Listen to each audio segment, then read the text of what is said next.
El paquete de ayudas de Estados Unidos para enfrentar la crisis no tiene precedentes. En la crisis financiera de 2008 se aprobaron 700.000 millones de dólares y se considera una cifra gigantesca. A finales de marzo, el monto que aprobó el Congreso de los Estados Unidos fue de 2.2 billones de dólares. La medida incluye el envío de cheques a los ciudadanos según el nivel de ingresos. Por ejemplo, se le dan $1.200 a quienes ganen menos de $75.000 al año y $500 por cada hijo menor de 16 años. Los matrimonios que ganen menos de $150.000 al año recibirán $2.400. El paquete también extiende por 13 semanas los beneficios del seguro de desempleo, que es de $600 por semana. Más de 350.000 millones de dólares van para las pequeñas empresas y 500.000 millones para las industrias y grandes empresas. Además, contempla ayudas para los hospitales y el sistema sanitario en general. Para dimensionar la magnitud de esta cifra, pensemos que con ese dinero se podrían comprar 5.000 aviones Airbus A380 o construir 1.300 estadios como este. Esta cantidad equivale aproximadamente al PIB de un país como Corea del Sur, o 10 veces el PIB de Nueva Zelanda. Podríamos seguir, pero la idea de este video es intentar responder preguntas como ¿de dónde vienen esos dólares? O si algún día Estados Unidos se quedará sin dinero. ¿Esta inyección de dinero generará hiperinflación en el futuro?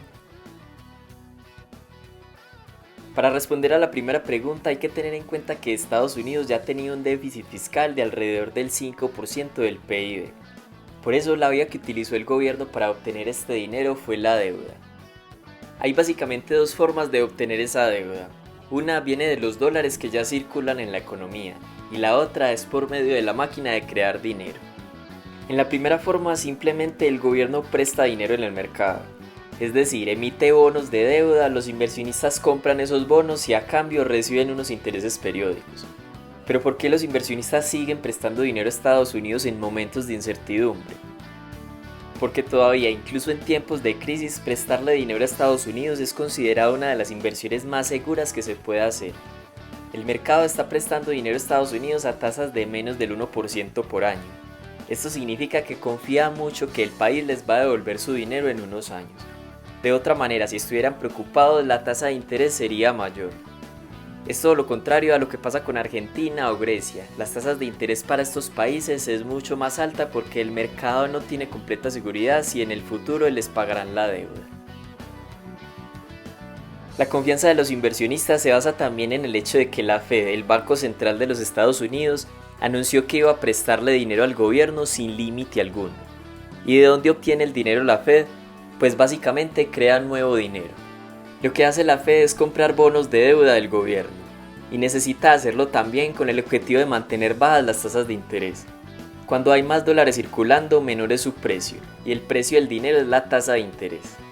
Esto parece responder a la pregunta si algún día Estados Unidos se quedará sin dinero. El hecho de que la Fed anuncie que va a financiar el gobierno sin límite es una señal clara. Incluso no se descarta aprobar más paquetes de ayudas en el futuro dependiendo de cómo se desarrolle la crisis. Abordando la última pregunta, siempre se nos ha dicho que imprimir billetes indiscriminadamente generará hiperinflación. Casos como el de Zimbabue, Venezuela o Alemania son los ejemplos más famosos. En un video llamado ¿Por qué no imprimir más billetes y dejar de ser pobres?, hablamos de este tema en detalle. Pero esto es muy poco probable que ocurra en Estados Unidos. Por un lado, las tasas de inflación han sido muy bajas en los últimos años. Y por otro, es poco probable que en este momento de aislamiento las personas salgan a comprar mucho más porque tienen más dinero.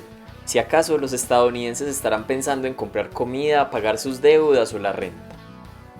Una de las cuestiones que quedan sin responder sobre las consecuencias de este rescate es que Estados Unidos algún día tendrá que pagar esa deuda. Entre más deuda, más intereses se pagan y menor presupuesto para los demás gastos. Este dinero se paga a los ingresos del gobierno, es decir, de los impuestos en gran medida. Por eso se dice que endeudarse hoy es perjudicar el bienestar de las generaciones futuras. Entonces, ¿hasta qué punto es justo priorizar el presente? Por el momento parece ser que la prioridad es evitar una catástrofe económica. ¿Ustedes qué creen? ¿Será suficiente este paquete de ayudas para evitar una depresión? ¿Hasta qué punto Estados Unidos podrá seguir endeudándose? Deja tu opinión en los comentarios y gracias por ver el video.